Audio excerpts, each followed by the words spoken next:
Hello everyone and welcome to this module on mechanical diesel.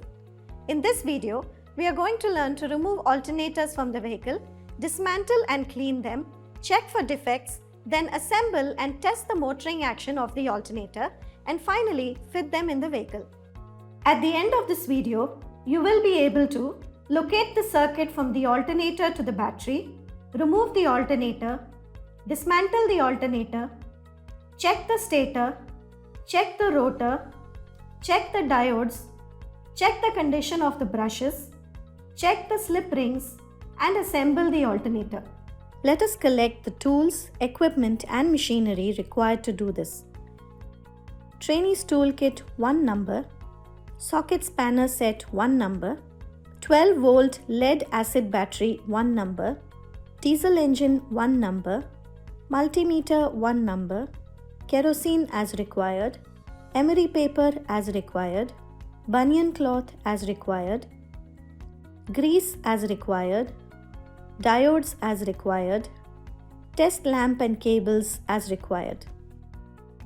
The alternator converts mechanical energy from the engine's rotational motion into electrical energy. This electrical energy is converted to DC and used to charge the vehicle's battery, ensuring that it remains charged and ready to provide power for starting the engine and running electrical systems even when the engine is off. Identifying the alternator circuit. Locate the circuit from the alternator's output terminal to the voltage regulator's terminal A. Locate the feedback circuit from the voltage regulator's F terminal to the alternator's field terminal. Locate the circuit from the voltage regulator's B terminal to the ammeter. Locate the circuit from the ammeter to the battery.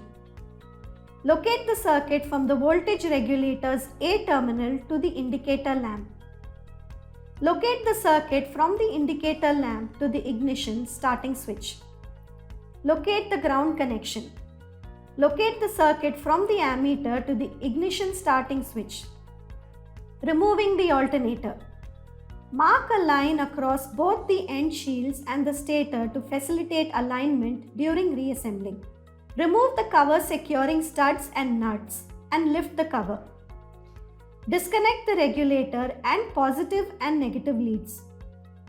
Remove the screw securing the regulator to the brush box and then remove the regulator. Remove both the brushes. Note down the position of the sealing pad. Remove the screws securing the brush box to the slip ring end bracket and lift out the brush box.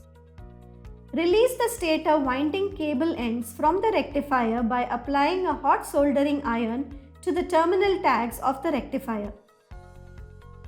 Gently pull out the cable end when the solder melts. Remove the screws securing the rectifier assembly to the slip ring end bracket and lift out the rectifier assembly. Remove the fixing bolts. Take out the slip ring end bracket. Take out the rotor assembly from the drive end bracket. Remove the shaft nut, washers and take out the pulley fan, woodruff key and spacers. Push at the rotor shaft end with your thumb to separate the drive end bearing and rotor assembly. Cleaning and inspection. Clean all the parts with kerosene and a nylon brush, except the brushes. Clean the slip ring with fine emery paper and wipe with a clean rag. Check the bearings visually for any damage and if necessary, replace with a new one. Check the brushes for the correct dimension according to the manufacturer's specification and replace if required. Check the brush spring tension and replace if required. Check for the external crack on the drive end bracket and slip end bracket. Test for open circuit in the stator. Check the continuity of the stator windings. First, connecting any two of the stator winding leads to a 12 volt battery in series with a 36 watt test lamp. The lamp should glow. If the first part of the test is satisfactory, transfer one of the test lamp leads to the third lead in the stator.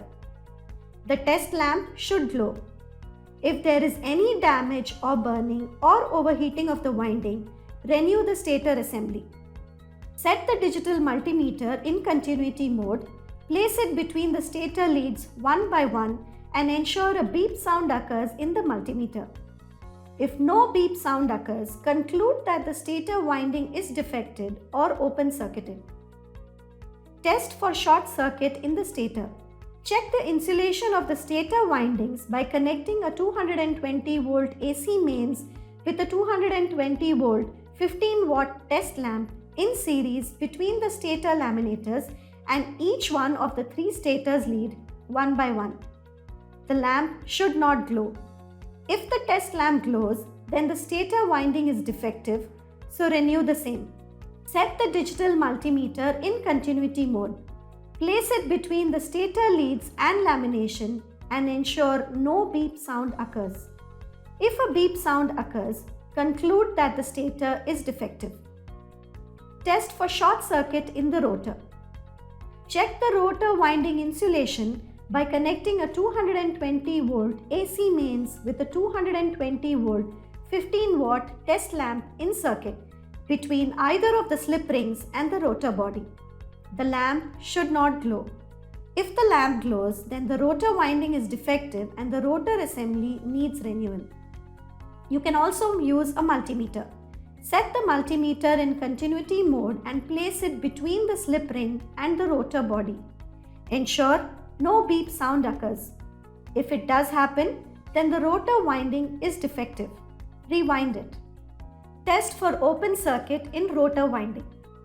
Check the rotor winding continuity by connecting a 12 by 24 volt battery and the moving coil ammeter between the slip rings. The current should be 2 to 2.5 ampere approximately for 12 volts. If it is not of the correct value, then renew the rotor. Check the resistance of the rotor winding with an ohmmeter or multimeter. The resistance should be 9.6 to a plus or minus 1 ohms for a 24 volt alternator and 3.2 plus or minus 0.5 ohms for a 12 volt alternator. If the readings are not within the limit, renew the rotor assembly. Thank you for your patience and participation. Let us meet again in the next session.